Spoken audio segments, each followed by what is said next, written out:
Bem, amigos, olá, meu nome é Daniel Guimarães e vou ser o professor de vocês na disciplina de Manejo e Recuperação de Áreas Degradadas do curso técnico de Meio Ambiente aqui do ISP EAD.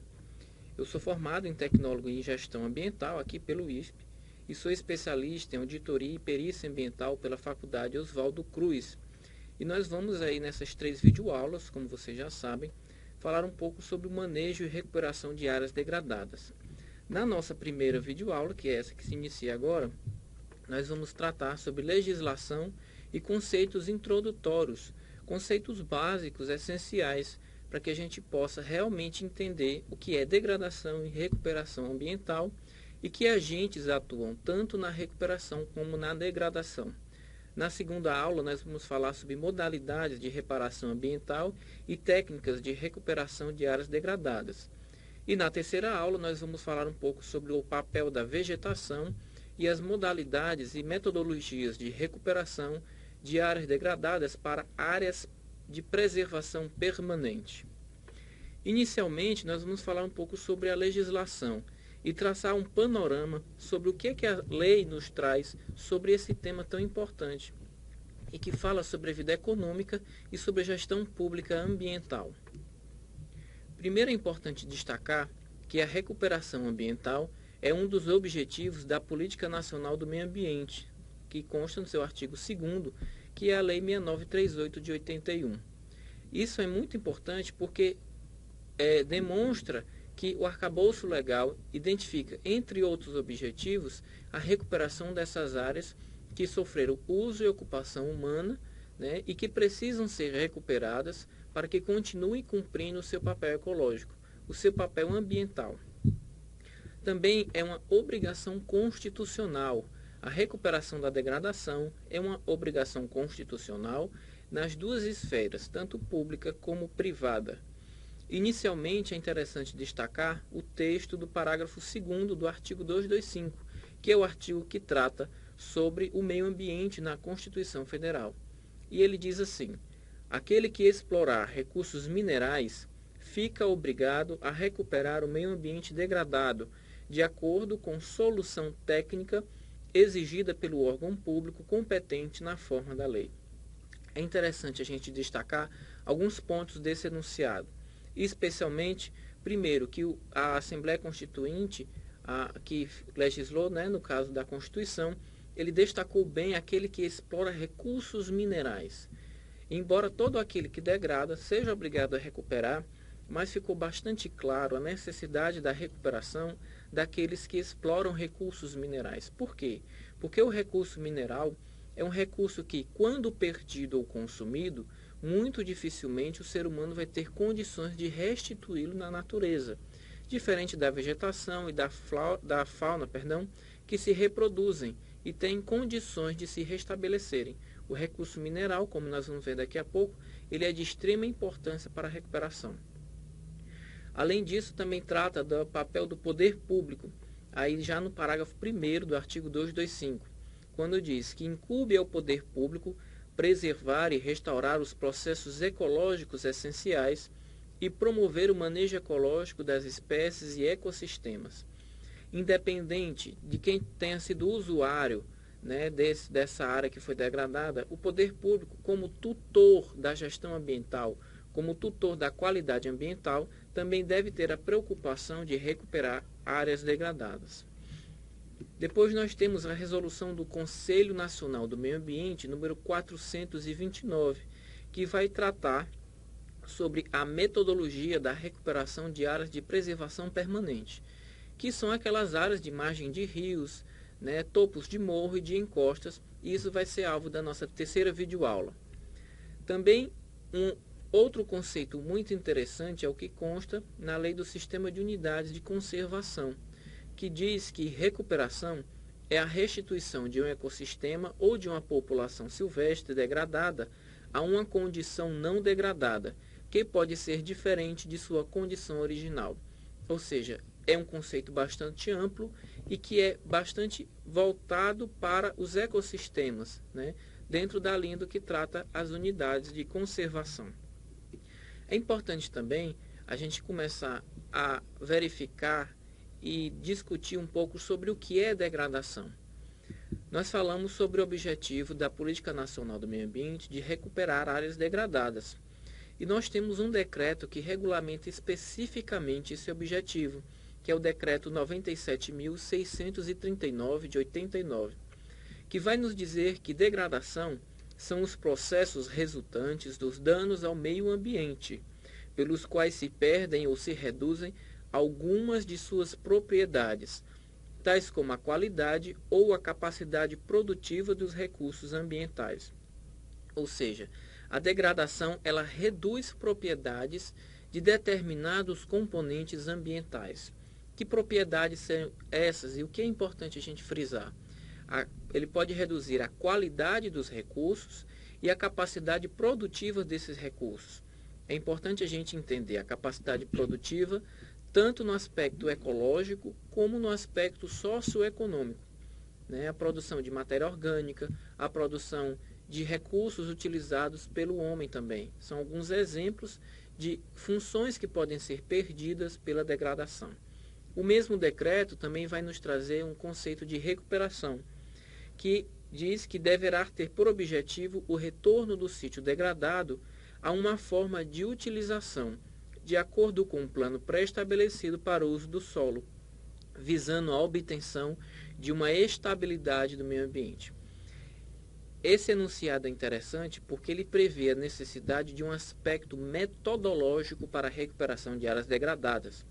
Ele nos diz que essa recuperação deve estar de acordo com um plano pré-estabelecido, ou seja, ela não pode ser feita de qualquer maneira.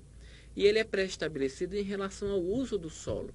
Nós temos que ter em mente que tipo de uso esse local que foi degradado deve ter no futuro, para assim nós escolhermos a modalidade adequada de recuperação, de reparação ambiental. E esse vai ser o tema da nossa videoaula número 2. Já a literatura técnica traz alguns conceitos importantes sobre o que é degradação. Primeiro nós vamos ver o que diz Guerra, Almeida e Araújo.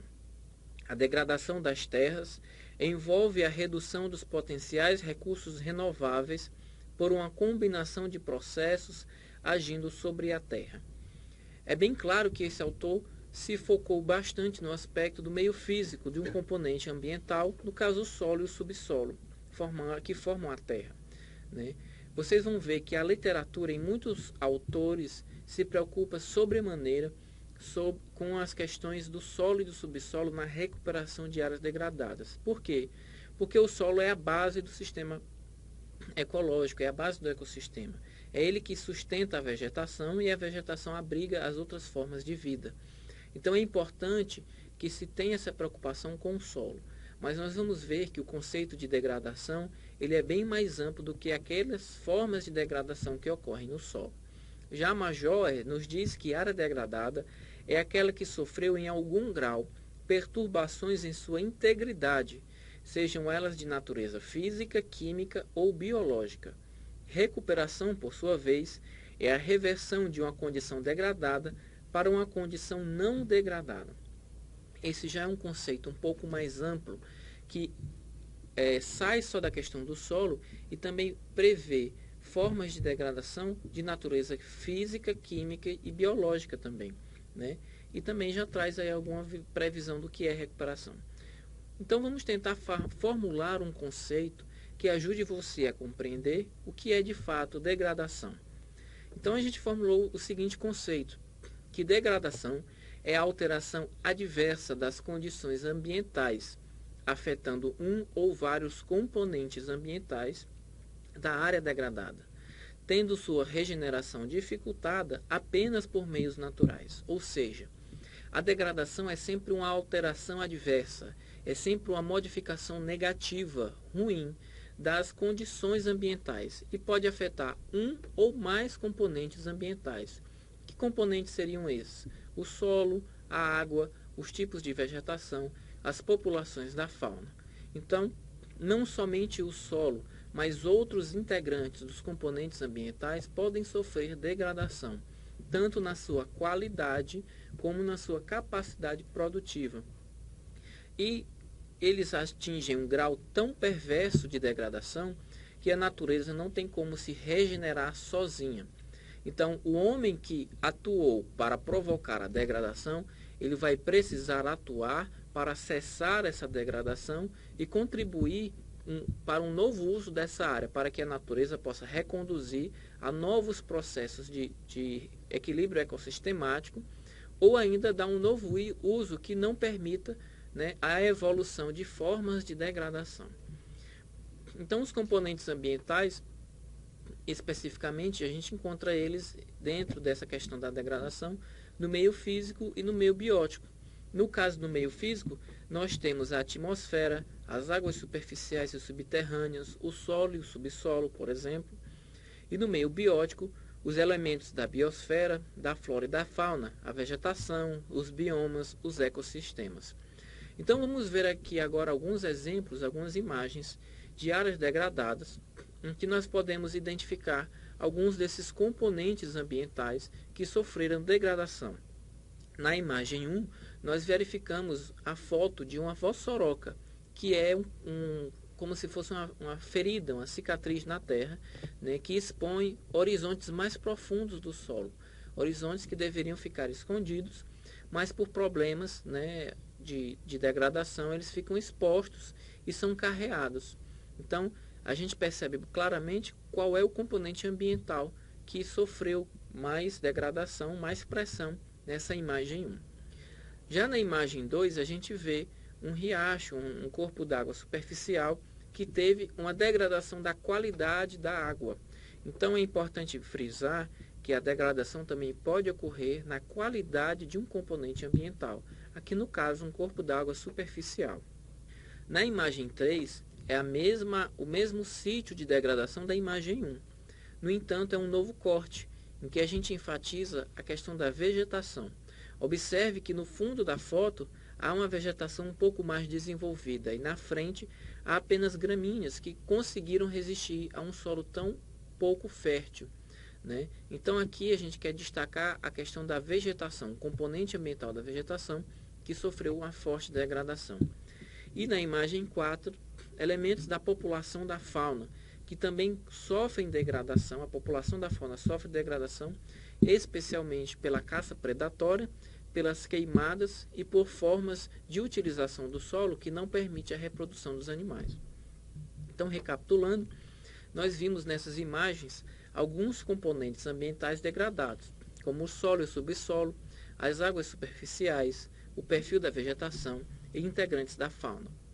É interessante nós discutirmos também alguns agentes de transformação do relevo, agentes que modelam o ambiente e podem modificar as condições ambientais e principalmente contribuir para a degradação, né? Então nós temos bem classificado os agentes internos ou endógenos, que são forças que modificam a superfície a partir da força do magma, ou seja, relacionam-se com a movimentação das placas tectônicas e as forças internas geológicas da Terra, como vulcanismo, tectonismo, dobramentos, falhamentos.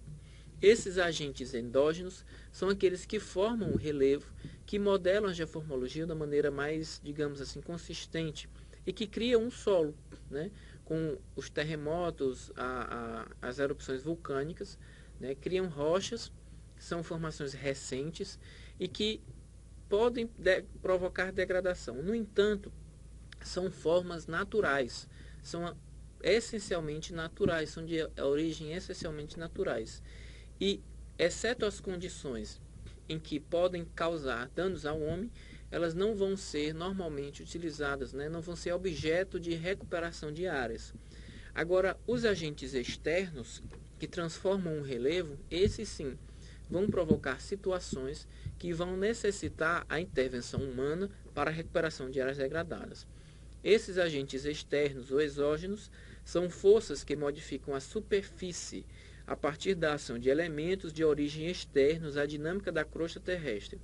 O intemperismo, a erosão, a ação humana, a ação do vento, das águas correntes e das geleiras. Então nós vamos ver aqui algumas imagens. Por exemplo, nesse nó gráfico, nós vimos a citação do vento, das geleiras, das águas correntes, do oceano e do intemperismo, formando diversas configurações de relevo. Na imagem acima, nós podemos identificar claramente como as águas correntes elas vão, né, modelando o terreno ao longo de milhões de anos. Né? Elas vão escavando a terra de forma que vai formulando o terreno. E na imagem abaixo, nós vemos a ação humana na ocupação desordenada, que vai ocupando áreas que não deveriam ter sido ocupadas, né? Ou ter sido ocupadas de maneira mais ordenada, mais pensada, mais racional, e que vai cortando o relevo, vai desfragmentando o solo, enfim, vai modificando os componentes do solo, né, e do relevo em si.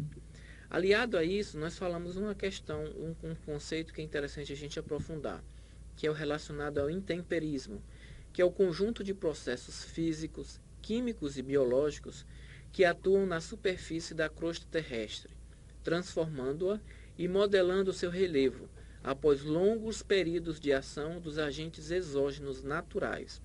No intemperismo, nós não levamos em conta a ação humana, mas é importante nós citarmos a ação de 3 tipos de formas de intemperismo. O intemperismo químico, físico e biológico. Na imagem 1, nós podemos verificar esse solo rachado, que é muito comum na região do Nordeste, né? Porque ele dissolve os materiais do solo, né? E com a expansão e redução da temperatura, faz com que o solo fique mais desagregado.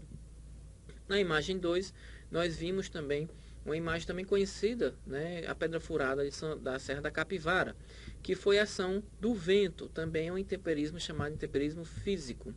E na imagem 3, a ação dos micro-organismos, né, na ação do intemperismo, que desagrega o solo, né, que faz com que as formas do relevo vão sendo desagregadas.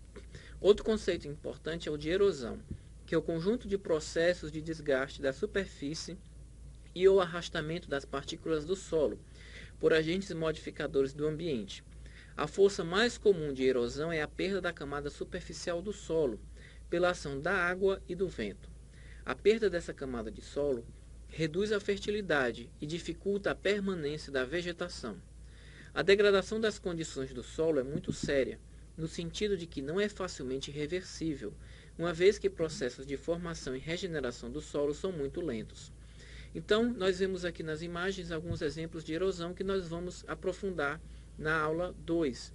Né? Mas aqui ficou alerta, a questão da erosão é muito importante porque a formação e regeneração do solo são processos que demoram milhões de anos, demoram muito tempo. Então é preciso sempre que a recuperação leve em conta essas questões. Por fim, é interessante nós verificarmos sempre quais são os componentes ambientais que sofrem mais com essa degradação. Isso faz parte de um diagnóstico para a recuperação de áreas degradadas. Depois é importante determinar qual é o objetivo dessa recuperação, qual a destinação, o que se pretende com a área após a recuperação, para que nós possamos escolher a modalidade de reparação ambiental mais adequada, se reabilitação, recuperação, restauração ecológica ou remediação. Esses são os temas da nossa videoaula número 2. Aguardo vocês até lá.